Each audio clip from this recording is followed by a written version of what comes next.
How you guys doing today? I know some of you love camping and others you've just been thinking about camping but you really don't know how to do it. Today we are going to take you inside and we are going to show you camping skills, things that you need to know to get the maximum benefit from your walk with nature and your living outdoors. So stick with me as we go inside. We're going to meet the presenters and they're going to take us through a whole list and array of things that we have to know before we go camping. Come on, let's go in. First aid, fires, hatchets, knives, and safety. We are told a parable by Jesus that there was a man who was going to Jericho. On his way to Jericho, he was attacked by thugs. They beat him and they left him almost dead.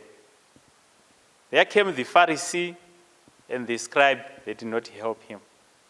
Then there was a man who came who had a donkey, a Samaritan man. He felt sympathy to the man. He took the man on his donkey to the inn. You know, in this story, it tells us that the Pharisee and the scribe were not prepared, but the good Samaritan was prepared. Hence, he managed to help him. Let's talk about first aid. First aid is the first help given to an injured person before the arrival or the injured person taken to the hospital, to the clinic, or to the one who is knowledgeable. First, in order for you to be a first aider, you have to be trained to be a first aider. And since we go outside in the bush, along the mountains, everyone in the group must have the knowledge of first aid. And amongst the people who will be going or who will be leading, there must be one who is certified, a certified first aider. And normally, we have to go for our renewal training after every 3 years. The reason being that maybe new developments have been discovered and we need to learn on those ones. We need to be updated. Let's go on our first aid kits. You see, you might have the best first aid kit in the world, but if you don't know how to use it, it's as good as not knowing what is the importance of it. Having the proper first aid items is as important as knowing how to treat injuries. In these days, there are so many commercial first aid kits. While we have got so many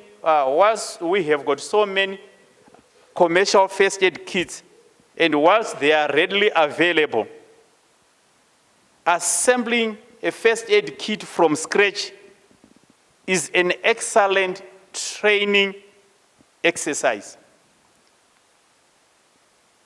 Involve everyone as you be preparing. Expect what is going to happen. If you involve everyone as you are preparing to go outdoors, already in the mindset of everyone knows what is going to be encountered. And as you pack your first aid kit together with your group, everyone will be knowing what is going to be expected.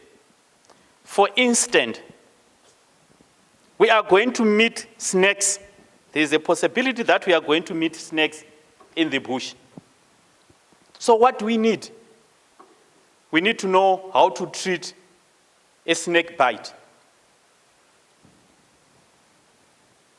We are going to have spiders. There's a possibility that one of us is going to be bitten by a spider or one of us is allergic to the spiders. So what should we have in our first aid kit? Sometimes we are likely to meet spiders. And one of us might be bitten by a spider or might be allergic to the spider. So what would we need in our first aid kit? Insect bite solution. So one of us might be bitten by a scorpion. What do we need? So we are discussing this with our group, with our children, our pathfinders. We are preparing to go. Already in their mind, they know that there is a possibility that we are going to be bitten by this, or we are going to encounter this. By the time we encounter, it's not a big problem, and we will be knowing how to cure or how to treat. Now, packing a first aid kit is very, very important.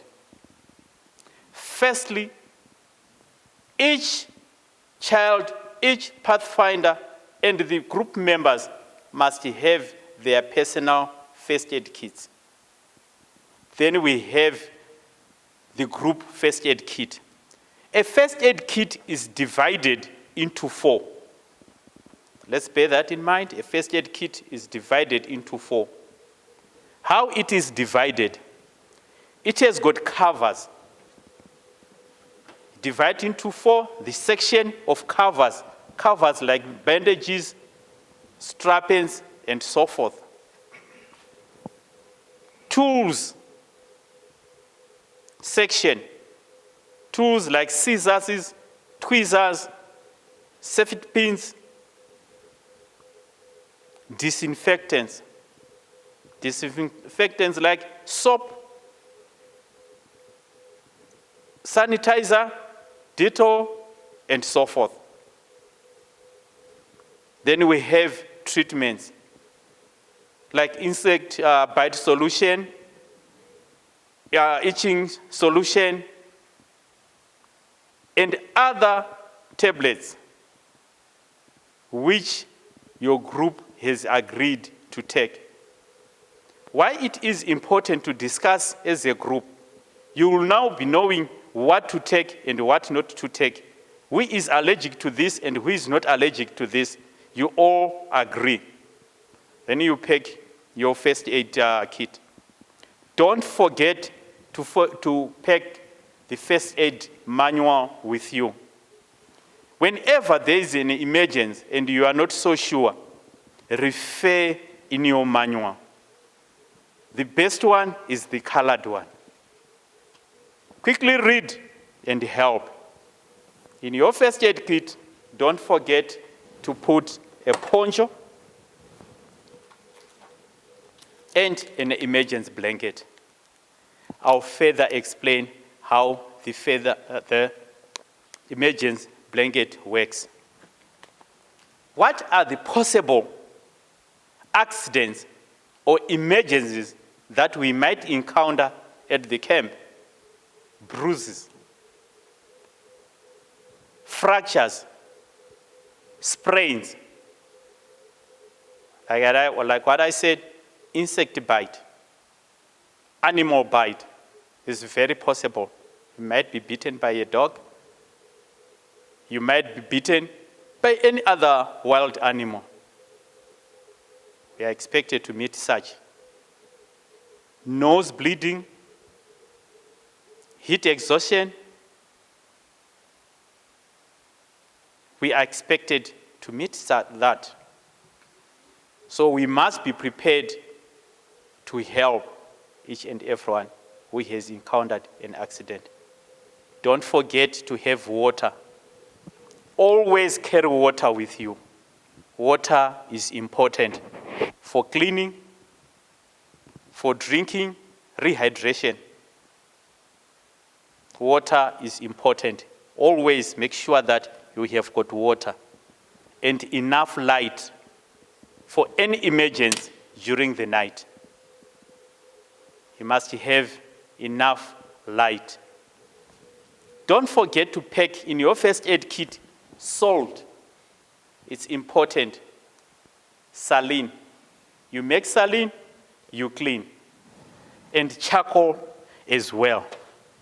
You need charcoal. Charcoal plays a big role in many emergencies. For instance, when you are bitten by an insect, you need to tie charcoal. Wet the charcoal, tie the charcoal where you have been bitten. It will strain out, or it wicks out the poison. When you are bitten, know all basic emergencies.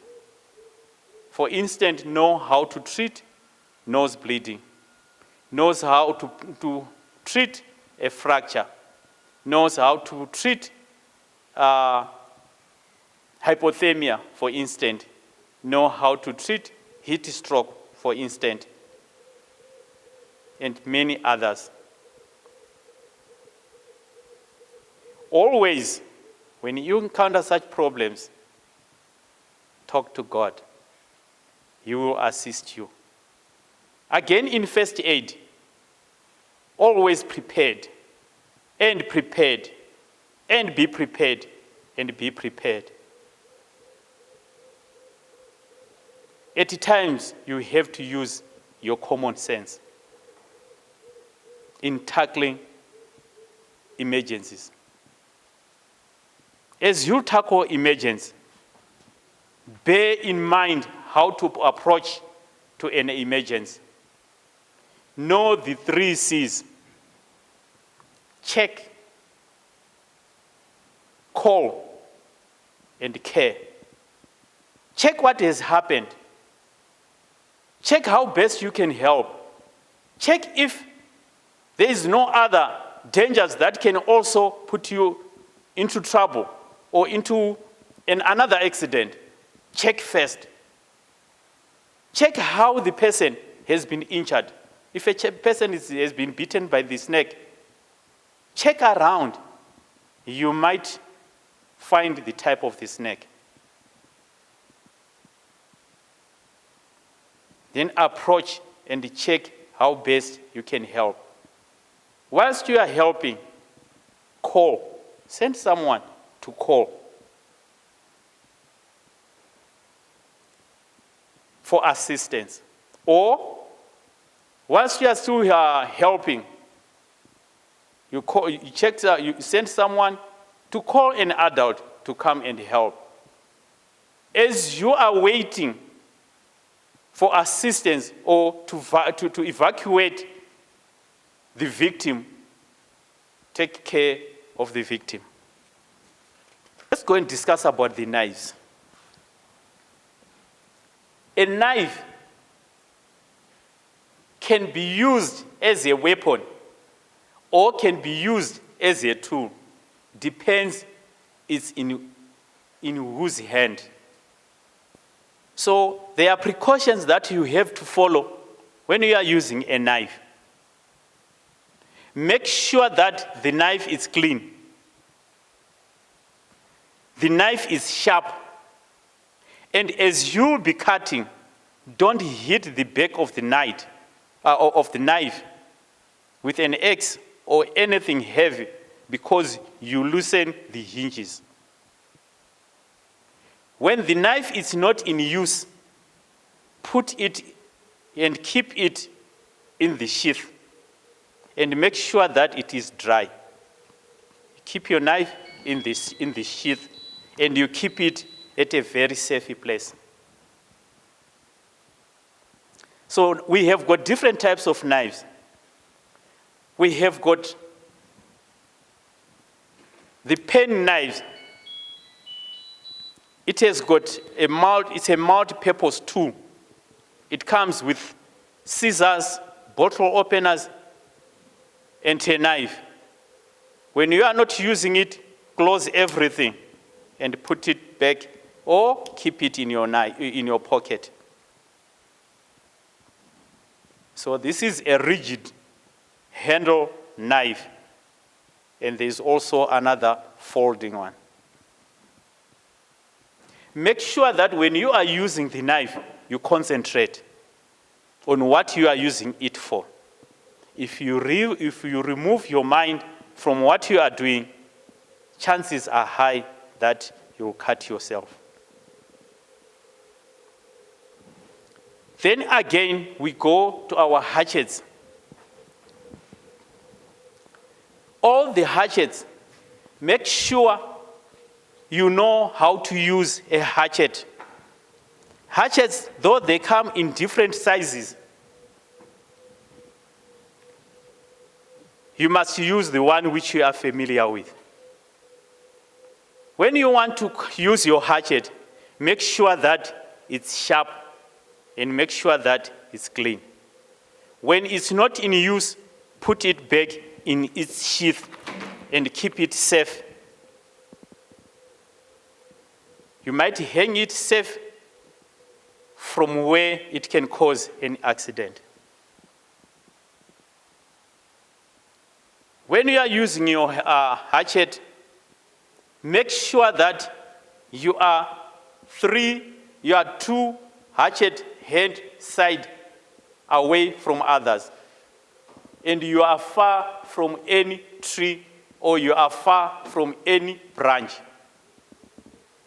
Then you use your hatchet.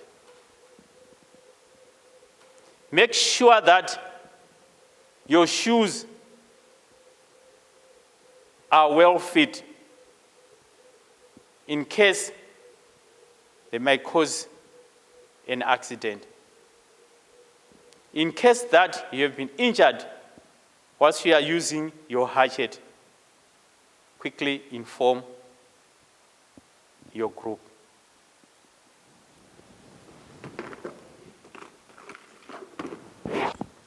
All your shovels must be kept clean.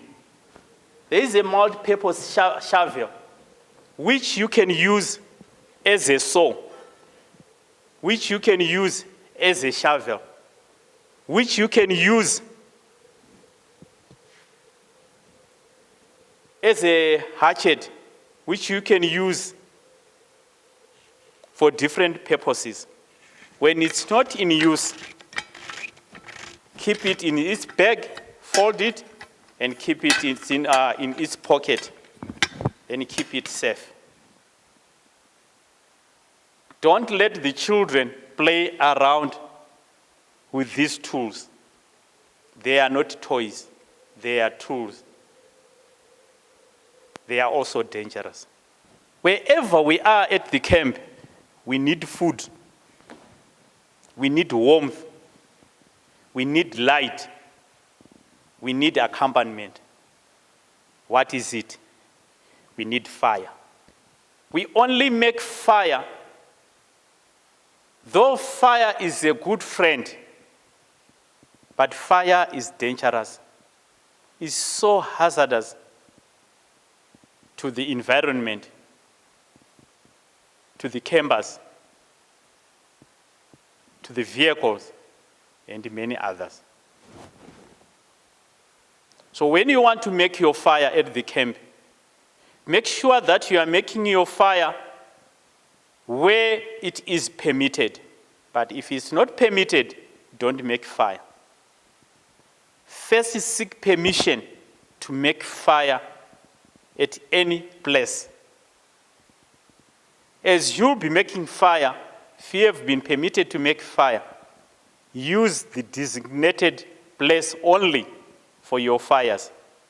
If there is no designated place, then you can make your place. But clear the ground first with a diameter of 3 meters. Then you make your fire. Don't make your fire underneath the tree. And don't make fire where there are dry leaves on the ground. Clear the ground. And make sure that your fire is far from your kitchen, where you store your food and where you sleep. Fire is dangerous. There are many ways of making fire whilst you are outside. You can use the magnifying glass to make fire if you don't have matches. You can use the lighter for making fire.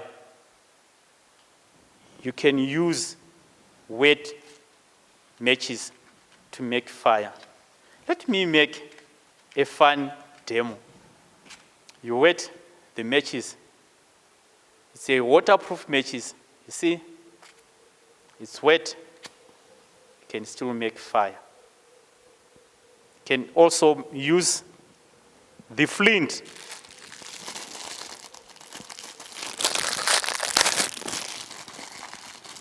You make fire with your flint. Only that inside here, where we are presenting from, we are not supposed to make any fire. I'm not permitted to make fire, so I'm not going to do any demo. As you are preparing your fires, know how to light your fires.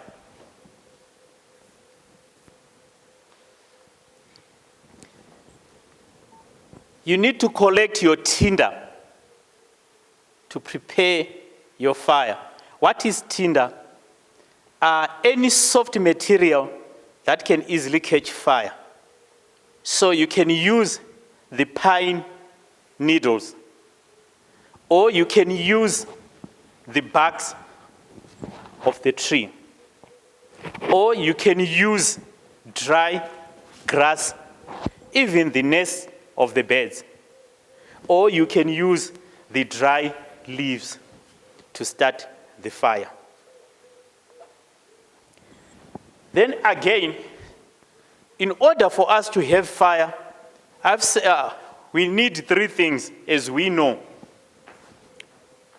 That we need air, which is oxygen, fuel, and firewood. Hence, that's why we have got the tinder. From the tinder, we need the kindling. The kindling are just thick branches, almost the thickness of the finger. Almost the thickness of the finger. So you put them. Then you have your bigger logs, which are your fuel. Then you have your fire. Whenever you are making fire, make sure that there is a bucket with water. And there is a bucket with sand. And there's also a blanket in case of emergency. You put off fire with sand, with water, or someone catches fire, then you use a blanket. Soon, never, ever leave the fire unattended. And soon after using the fire, extinguish the fire. Make sure that it's totally extinguished. Because if it's not totally extinguished, there's a possibility that the wind might blow and start drying up the woods. And start drying up the woods, and the fire will start again. At the camp again, there are different types of fires and fireplaces. We have got the reflector fireplace. We have got the trench or the hunter fireplace. Then we have got the log cabin fireplace, ideal for bonfire. And we also have got the cancel fireplace, ideal for bonfire.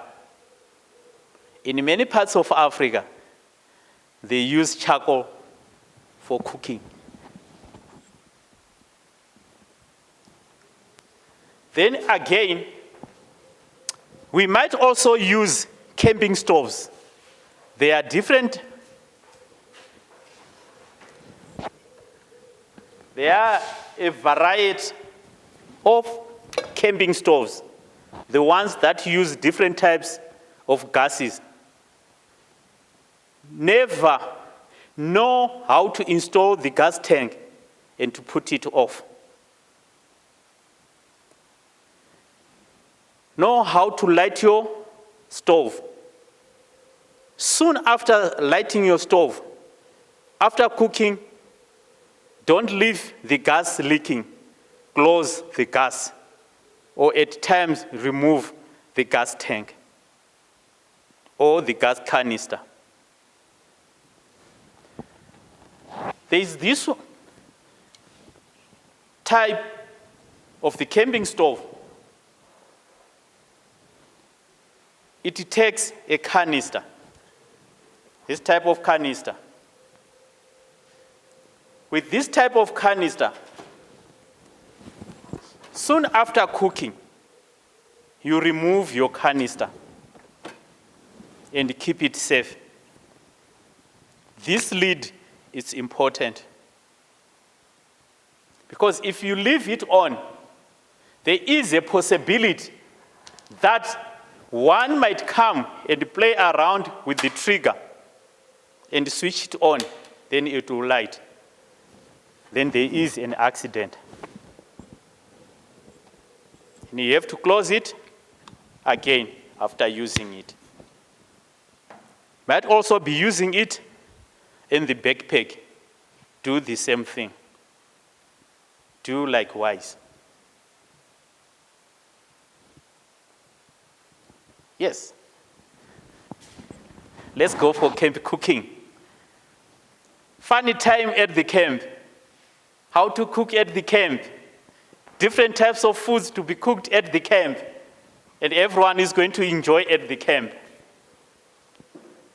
We can cook using gas. We can cook using charcoals. We can cook using firewood. At the camp we bake, we fry, we boil.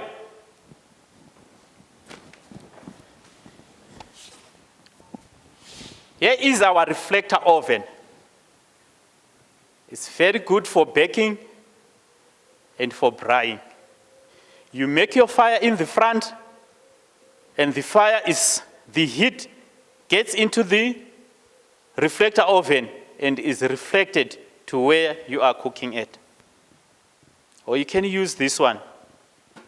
This stove, you use it for cooking and your pot. There are many different types. Aluminium foil is one of the best tools that you can use for camping, for cooking, especially when you are cooking apples. You roll them, cover them with the aluminium, put them on the charcoal, let them cook. When they are well cooked, cool them and serve them cooked. They taste nice. It's aluminium. There are different types of recipes that we have at the camp. There are different types of recipes that we have at the camp. We can bake, we can cook. Again, at the camp, we are likely to get wild food, which are eatable, the edible foods, which are eatable. But the unfortunate part of it, in the far end side of Africa, it's cool. You hardly find edible plants. But as you go in the tropical region, in Southern Africa, countries like Zimbabwe, Zambia, Mozambique, you find a lot of wild fruits, wild plants that can be eaten.